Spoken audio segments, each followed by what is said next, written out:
Hello guys, welcome back to my channel Riddhi official zone and I am Riddhi. और आज की इस वीडियो में आप लोगों के लिए पार्ट थर्ड लेकर आई हूँ ईवीएस यानी इन्वायरमेंट एजुकेशन के मोस्ट इम्पॉर्टेंट एमसीक्यू जो आपके exam 2021 most important MCQ question है, जो आई होप आप लोगों की वीडियो काफी हेल्पफुल रहेगी दोस्तों। तो पार्ट 1 एंड पार्ट 2 के डिस्क्रिप्शन बॉक्स में मैं लिंक दे दूंगी, आप लोग जाके वो देख लीजिएगा। अदरवाइज मेरे चैनल पे जाके आप लोग प्लेलिस्ट देख लीजिएगा, पूरा का पूरा मैं आपका प्लेलिस्ट रेडी कर दूंगी। तो आज के कुछ मोस्ट इंपॉर्टेंट एमसीक्यू को वन बाय वन करके देखते हैं। और तीनों के तीनों आप लोगों के चैनल पे अपलोड करने के बाद नेक्स्ट एक और आप लोगों का एक पार्ट और आपको ऑलरेडी चैनल पर डालना है। तो उसके लिए मेरे चैनल को सब्सक्राइब कर लीजिएगा और बेल आइकन पे प्रेस कर लीजिएगा, जिससे कि पार्ट 4 जैसे ही आए आप लोगों तक नोटिफिकेशन पहुंच जाए। तो चलिए वीडियो को स्टार्ट करते हैं और पहला एमसीक्यू का क्वेश्चन देखते हैं। पहला जैसे क्या है, the environmental discipline employs. The environmental discipline employs में पहला है scientific method, non scientific method, both the above या नन ऑफ दीज। तो इसका आंसर आप लोगों का आएगा answer number C, both the above. यानी कि आपके पर्यावरण का कार्यरत डिसिप्लिन कैसे होता है, तो वो साइंटिफिक और नॉन साइंटिफिक तरीके दोनों तरीके से हो सकते हैं। दूसरा आपका है the main characteristics of discipline.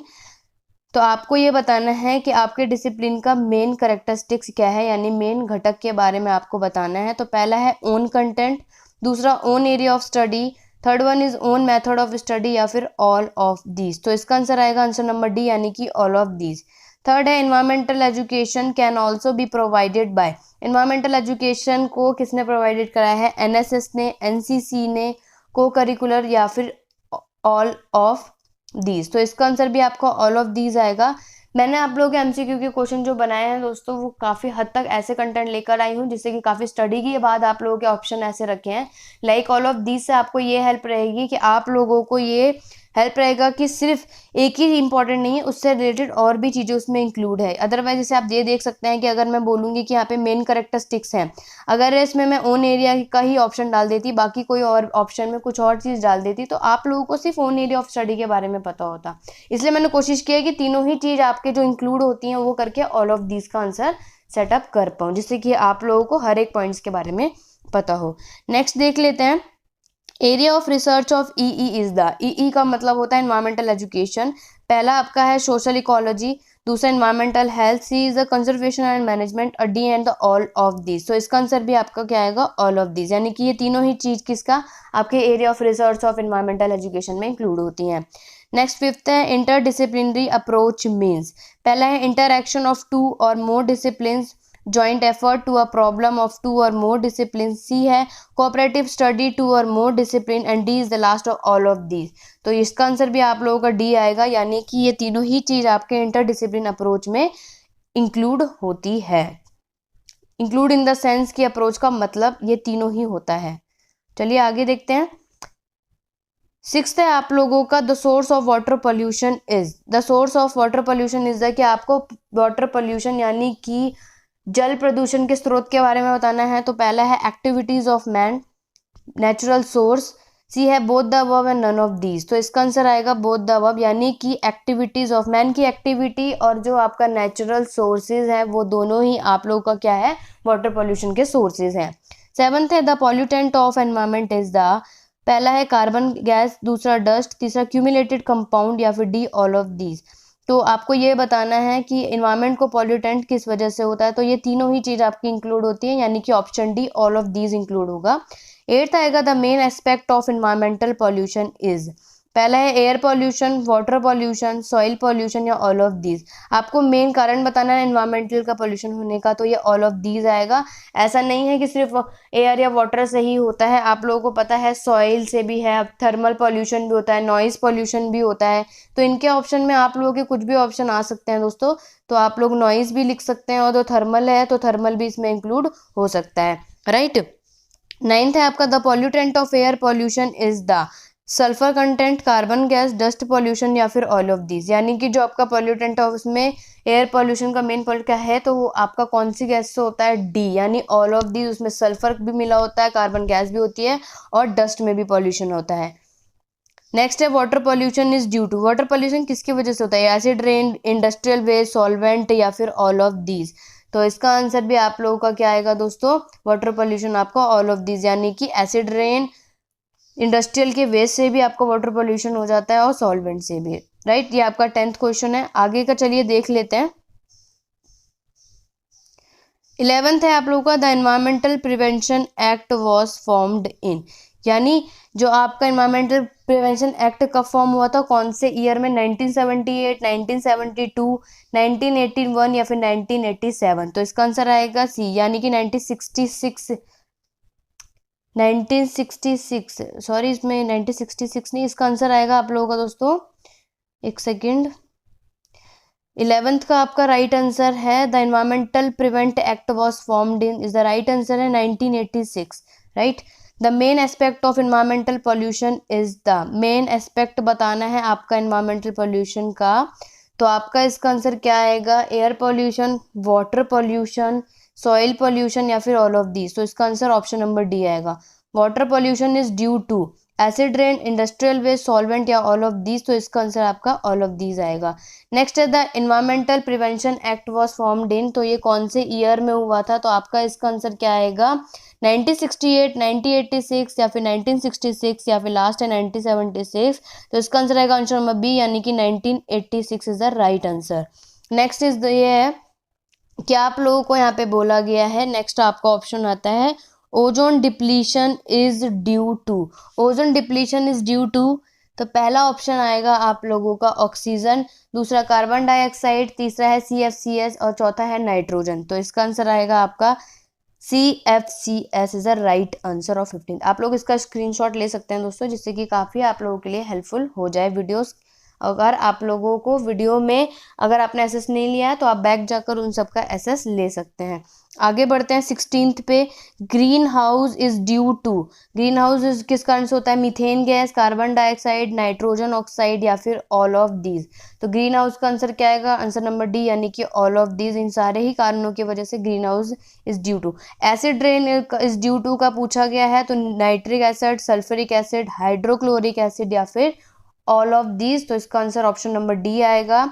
The form of acid rain is, अब आपको ये बताना है कि एसिड रेन किस फॉर्म में होता है, वेट रेन, ड्राई रेन या बोथ द अबव या फिर नन ऑफ दीज। तो इसका नंबर ऑप्शन नंबर सी, यानी कि वेट रेन से भी होता है और ड्राई रेन से भी आपका एसिड रेन फॉर्म होता है। 19th है man induce hazard is, physical hazard, social hazard, chemical hazard या फिर D is the all of these. तो इसका आंसर आएगा आपका option number D, all of these. The nature of ecology is, आप पहला ऑप्शन है साइंस, दूसरा आर्ट, तीसरा है both the above and D none of these.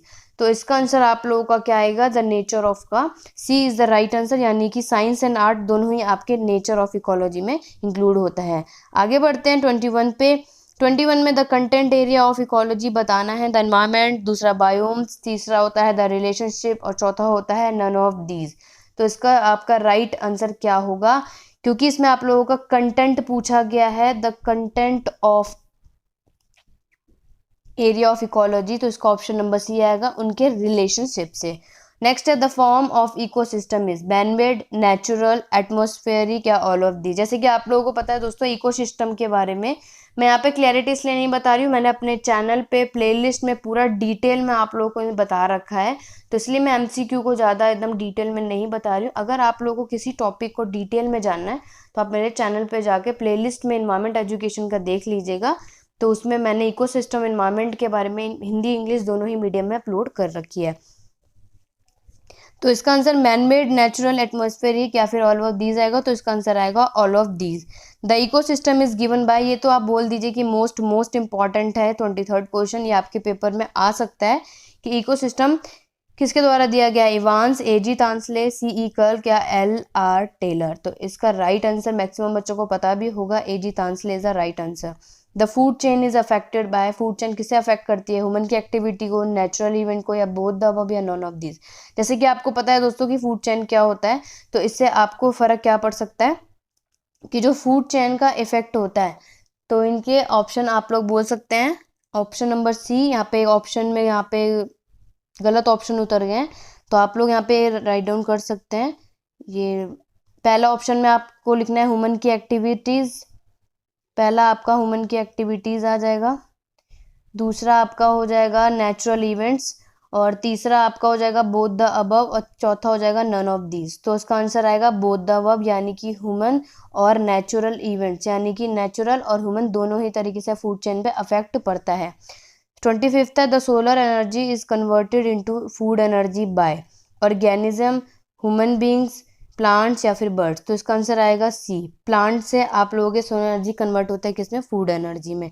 ये 25th क्वेश्चन है। चलिए आगे देख लेते हैं 26 द ओमनीवोरस कंज्यूमर इज।